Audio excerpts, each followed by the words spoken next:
3, 4. This is your husband? That's Michael. Oh my God, he's so gorgeous. Everyone says that. I miss him. He's my best friend. They're soldiers. They're in the way of harm. A girl holds a baby in a blanket in her arms. Here's a picture of our family all together, our last family portrait that we had. Our husbands died, but they lived extraordinary lives.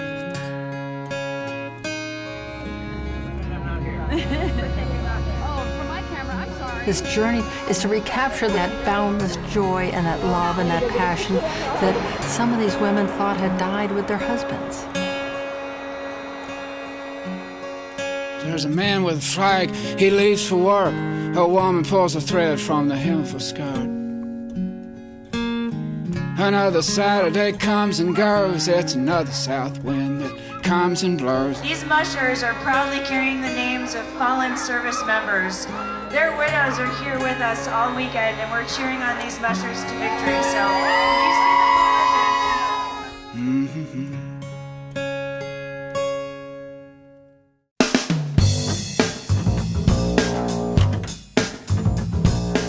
Well, Jason and I met.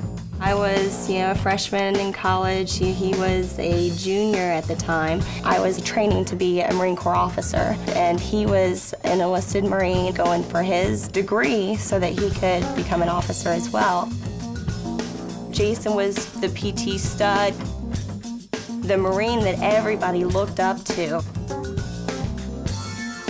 He deployed in August of '06.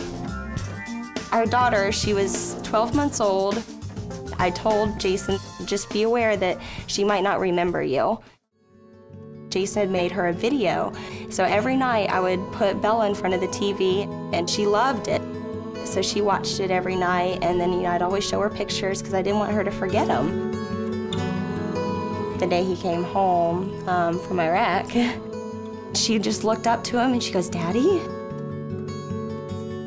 And I said, "Yes, Daddy."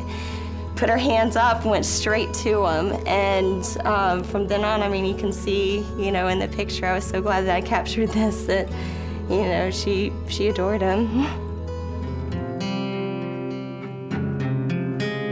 The second deployment, Jason was in Afghanistan. He was a sniper platoon commander. He worked at night and then slept during the day. And so he had just inserted some of his sniper teams. He went back to his room to go and sleep, and the British engineers were doing construction on the building. They were fortifying it and putting sand on top of it to protect it from mortars. And they didn't look to see if Jason was in there, and they poured sand on top of it, and the building collapsed.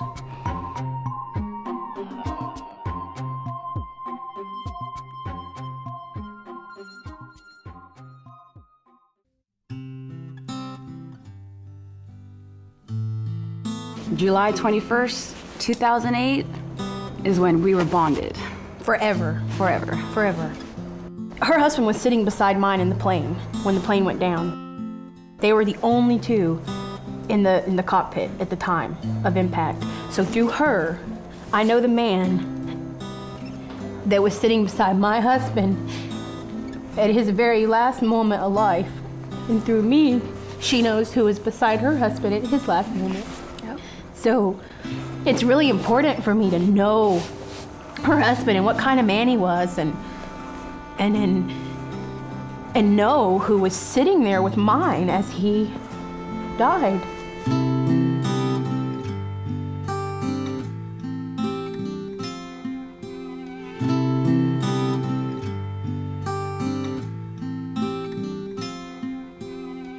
Military death is often very, it's a little different.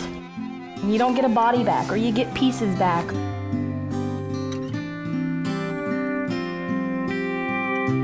But don't feel sorry for us, because they chose to do that. My husband chose to fly big old huge planes, and he chose to go to Iraq. Yeah, he chose to get his plane shot up. Yeah, they wanted to serve. That's what he wanted to do. Both of our husbands were very patriotic, and they actually lost their lives doing what made them happy. They were serving their country, they're serving their people. And we chose to serve. And we were right there beside them.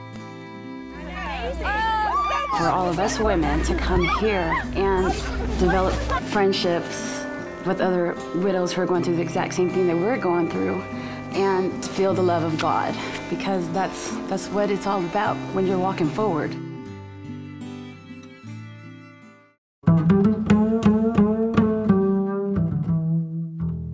Leroy Alexander. He had one of those personalities that just lit up the room. I would look at him and I'm like, dang, why are you so good at what you do? Not in a million years did we ever think he wasn't coming home.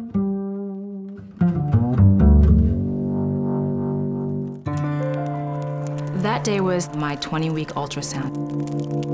Found out it was a boy and a girl, so I was very excited, waiting to tell him, about the sex of the babies. And then I get a knock at the door. I have a glass insert in my door, and all I could see was green uniforms. And I said, "Why are you here?" It's like, "Ma'am, well, can we come in?" And I said, "No." I said, "No, you can't." He's like, "Ma'am, will you please let us in?" I remember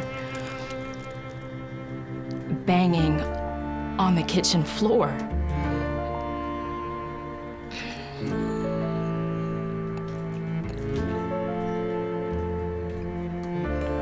Just in disbelief. TAPS did reach out to me.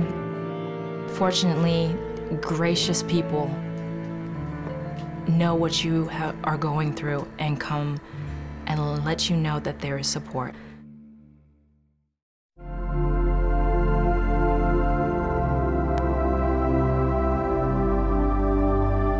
It's not a club that you want to be a part of.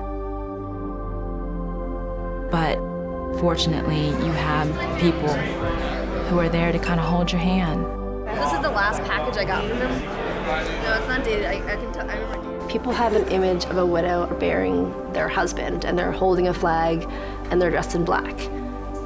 And that is a snapshot of one moment in time. That is not who you are for the rest of your life.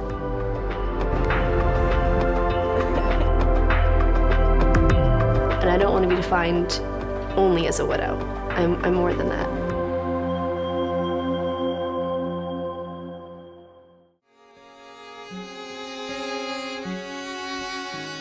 Boys laugh, boys play. We need that laughter. We need that excitement, that adventure. Be happy. Boys laugh, boys play. And this is a great way to honor them, is to be happy, because that's all they ever wanted, right? There are soldiers, they're in the way of harm. Ask us how he lived, not how he died. For me, being 10 years out, I'm just like, I'm so glad you guys are having fun.